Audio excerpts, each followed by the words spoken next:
It seems like a lifetime ago now, but there was a time when I woke up before dawn, geared up in blaze orange attire, and took to the woods of Maine in pursuit of the elusive white-tailed deer. It turns out I much preferred staying indoors and playing video games to standing outside in the frigid Maine autumn.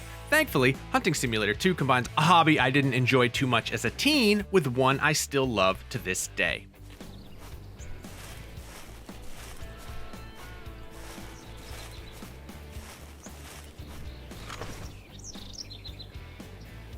While I don't go hunting anymore, almost everyone I know is obsessed with it. I still live in Maine after all, and I have been known to stalk whitetail with a camera rather than a loaded rifle.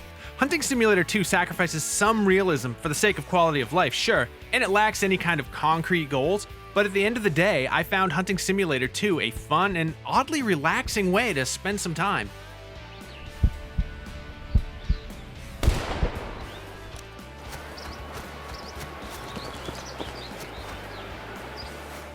I'll just get this one out of the way immediately. Yes, you can pet the dog. In fact, it helps build your bond with the canine companions that venture out into the wilderness with you. Each dog breed is specialized for a task. Pointers will point in the direction of a hidden animal, while retrievers do exactly what their name implies. Hunting Simulator 2 has officially licensed firearms from companies like Winchester and Browning, as well as officially licensed outdoor gear from outfitters like Cryptek, among others. The licensed apparel and firearms make for a more realistic setting, with names instantly recognizable to anyone who hunts as a hobby.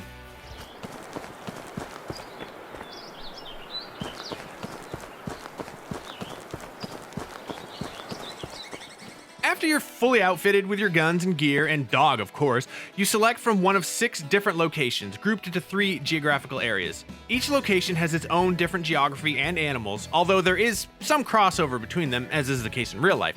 For example, real white-tailed deer are damn near everywhere in the US now. My instinct was to run around the maps like a madman, but you actually get penalized for doing so. Animals are much more likely to hear you running than walking, and so you encounter fewer. Walking feels incredibly slow, but once I adjusted, I found it relaxing rather than annoying.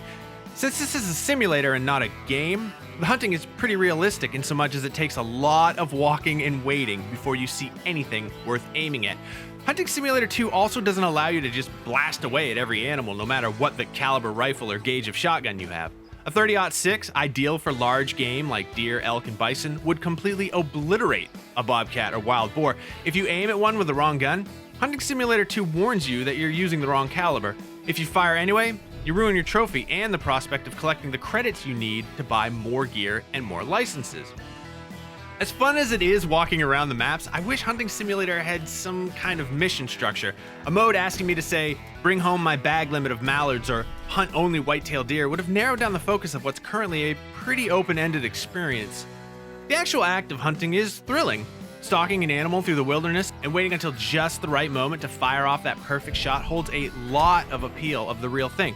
Thankfully, Hunting Simulator 2 pumps the brakes a bit after you down your prey. You're not required to gut it out or drag it out of the woods to your cabin. Just approach it, push a button, and boom, it's magically delivered there.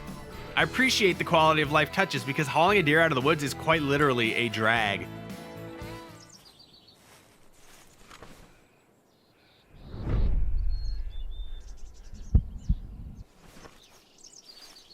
I like Hunting Simulator 2 a lot more than I expected I would. Its relaxing pace is punctuated by moments of excitement when you see or hear the animal you're after, just like in real life.